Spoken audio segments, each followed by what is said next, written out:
It's the real news. I'm Aaron Mate. Puerto Rico's recovery faces many challenges. Hurricane Maria caused tens of billions of dollars in damages, on top of the island's more than $100 billion in debt. And there's another looming threat. Unless Congress takes action, Puerto Rico's Medicaid funding will run out as early as the end of the year. That would mean stripping about 500,000 people of their health insurance right when they may need it most. Mark Weisbrot is co-director of the Center for Economic and Policy Research. Welcome, Mark. Thanks for having me, Aaron. This issue of Medicaid has not gotten very much attention, but as I said, it's a looming threat. As early as the end of the year, the money for it could run out. Explain to us the situation. Well, Puerto Rico doesn't get the same kind of Medicaid funding as the states do. In fact, it gets much less. And as a result, that contributed a lot to the debt that they have, because it's hundreds of millions of dollars a year that they lose as compared to what they would get reimbursed from the federal government if they were a state. Now, there was a temporary allocation of money to make up for Obamacare, because they weren't covered by that, again, because they're not a state. And so that's what's running out. And so we actually just did a paper on that, which people can get at CEPR.net, that's Center for Economic and Policy Research. And the paper looked at what's going to happen when this money runs out and more people leave Puerto Rico to go to the United States. And we just looked at the states that they go to, and they're going to get Medicaid here, which is much, much more expensive. So if the federal government doesn't do anything, it will cost them somewhere between them and the states, somewhere between 11 and $23 billion over the next decade, more than if they just allocated the money so that people could be would stay in Puerto Rico and be treated there. And in terms of the scale of this, this could impact about 500,000 people. I don't know the exact number of people. I mean, first of all, it also depends on, well, our paper was looking at how many would migrate as well. You know, you've had 10% of the population has left the island in the last decade. And of course, after the hurricane, it could accelerate even more.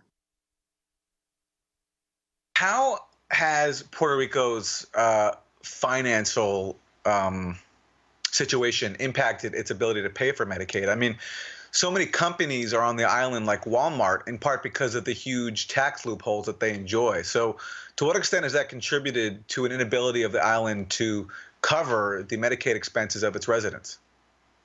Well, the whole crisis in Puerto Rico is a result of a whole series of decisions that are mostly made in Washington and in the international treaties that Washington signs that Puerto Ricans don't really have a voice in. So there were tax loopholes for corporations investing there, and some of those were actually eliminated. Those are taxes to the federal government, and that actually brought, before they were eliminated, that brought investment to the island. That's why you see these articles today in the paper about the pharmaceutical industry. You know, it's a lot of drugs that the U.S. needs.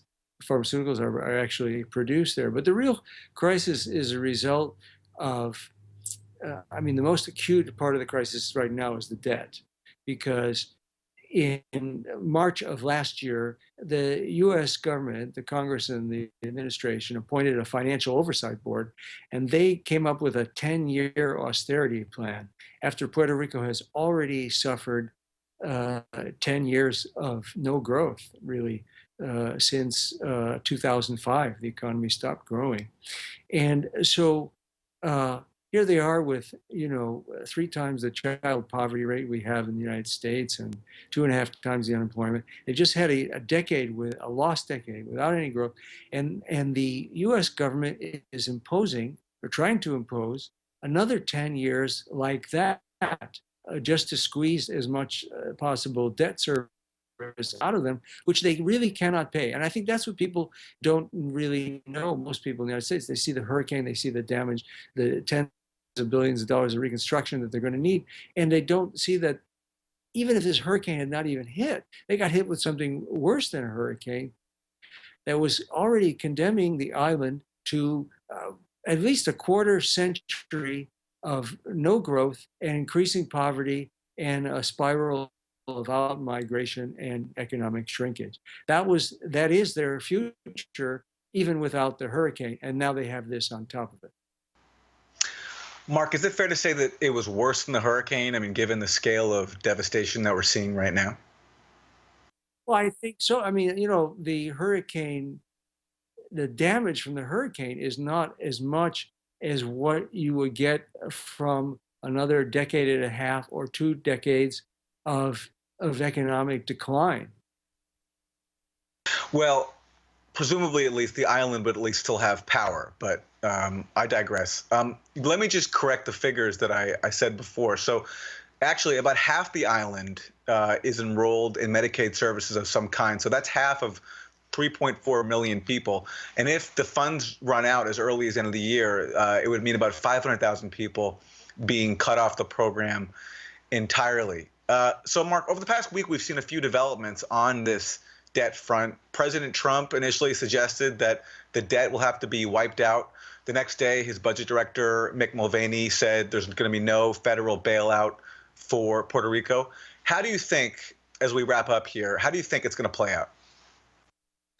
It's really tough because you have, even if that whole austerity plan that the Financial Oversight Board proposed had worked the way it's supposed to, you still, and that's with, massive cuts in healthcare and pensions and education. They want to cut the university by 30%. Even if they did all that, they would only pay the creditors 7.9 billion of the 74 billion that's owed.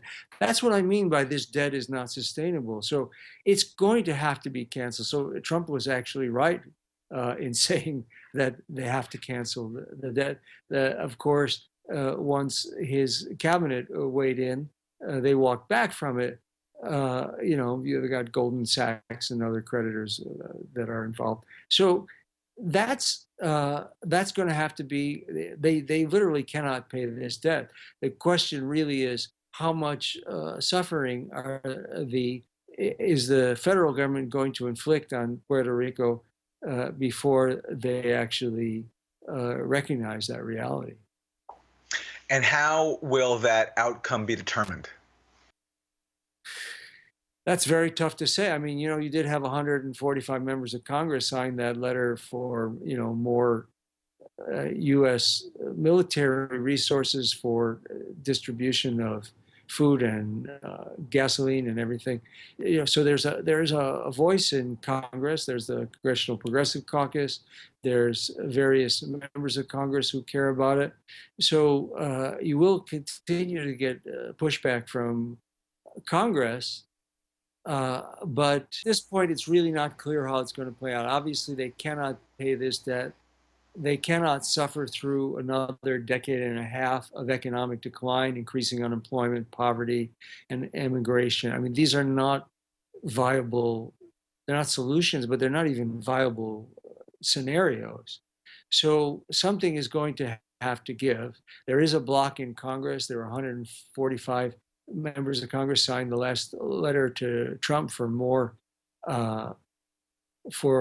more relief and more U.S. military resources to be deployed for distribution.